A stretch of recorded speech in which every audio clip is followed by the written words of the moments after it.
और उस east India company को जब भारत में व्यापार करने का लाइसेंस मिला तो किसी को अंदाजा नहीं था कि एक दिन यही ईस्ट इंडिया कंपनी हमारे पूरे देश को गुलाम बनाएगी। ईस्ट इंडिया कंपनी ने पहले व्यापार किया और सारे के सारे देश को आर्थिक रूप से गुलाम बनाया। उसके बाद भारत राजनीतिक रूप से गुलाम हुआ और फिर अंग्रेजों ने भारत की सामाजिक और सांस्कृतिक व्यवस्थाओं को तोड़ना शुरू किया। तो चरणबद्ध तरीके से हमारे देश में गुलामी आई। पहले आर्थिक गुलामी आई, फिर राजनीतिक गुलामी आई और फिर सांस्कृतिक गुलामी आई। दुनिया के जो भी देश पिछले 500 साल में गुलाम हुए, अंग्रेजों के, फ्रांसीसियों के, डच लोगों के या यूरोप की दूसरी जातियों के, उन सभी देशों की कहानियां लगभग एक जैसी हैं। दक्षिणी अफ्रीका भी गुलाम हुआ अंग्रेजों का, तो पहले दक्षिणी अफ्रीका में आर्थिक गुलामी आई, फिर राजनीतिक गुलामी आई, फिर उसके बाद उनकी संस्कृति और सभ्यता की बर्बादी हुई। ऑस्ट्रेलिया गुलाम हुआ था इंग्लैंड का एक जमाने में, तो ऑस्ट्रेलिया में भी यही हुआ था। न्यूजीलैंड गुलाम हुआ था अंग्रेजों का, तो न्यूजीलैंड में भी यही हुआ था।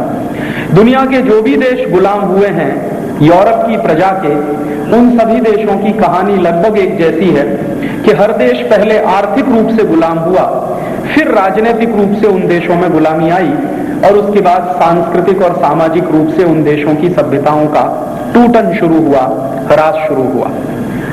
हमारे देश में अंग्रेजों ने आर्थिक गुलामी को लाने के लिए ईस्ट इंडिया कंपनी के व्यापार के साथ साथ बहुत सारे काम किए थे। जैसे उदाहरण के लिए अंग्रेजों ने भारत की आर्थिक व्यवस्थाओं को तोड़ने के लिए एक नियम बनाया था, एक कानून बनाया था सन 1820 में। और 1820 में अंग्रेजों की सरकार ने भारत में एक नीति लागू की थी जिसका नाम था पॉलिसी फॉर फ्री ट्रेड, मुक्त व्यापार की नीति।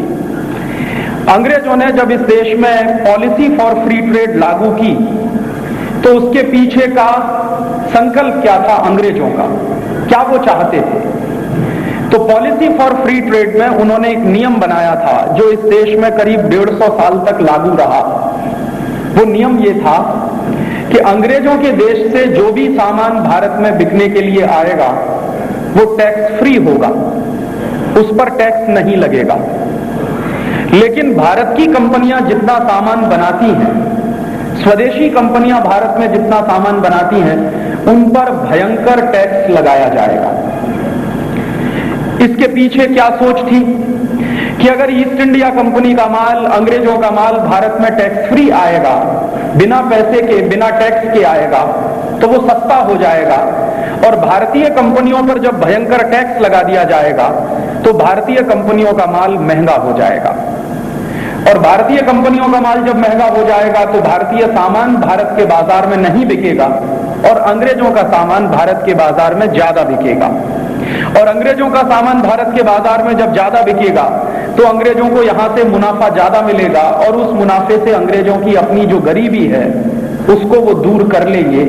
इस दृष्टिकोण से उन्होंने भारतीय कंपनियों पर टैक्स लगाए थे और अंग्रेजी कंपनियों का माल टैक्स फ्री किया था। आप शायद जानते होंगे, आप में से कई लोग जानते होंगे, जो नहीं जानते हैं उनके लिए मैं बता रहा हूं कि इस समय हमारे देश में टैक्सेशन के जितने कानून चल रहे हैं वो सब अंग्रेजों के बनाए हुए हैं। उदाहरण के लिए हम लोग एक्साइज ड्यूटी देते हैं, सेंट्रल एक्साइज ड्यूटी देते हैं, केंद्रीय उत्पाद शुल्क। ये जो सेंट्रल एक्साइज का कानून है ये अंग्रेजों का बनाया हुआ है और ये 1840 में इसकी कल्पना आई थी अंग्रेजों के मन में और 1860 में इसको लागू किया था। ठीक इसी तरह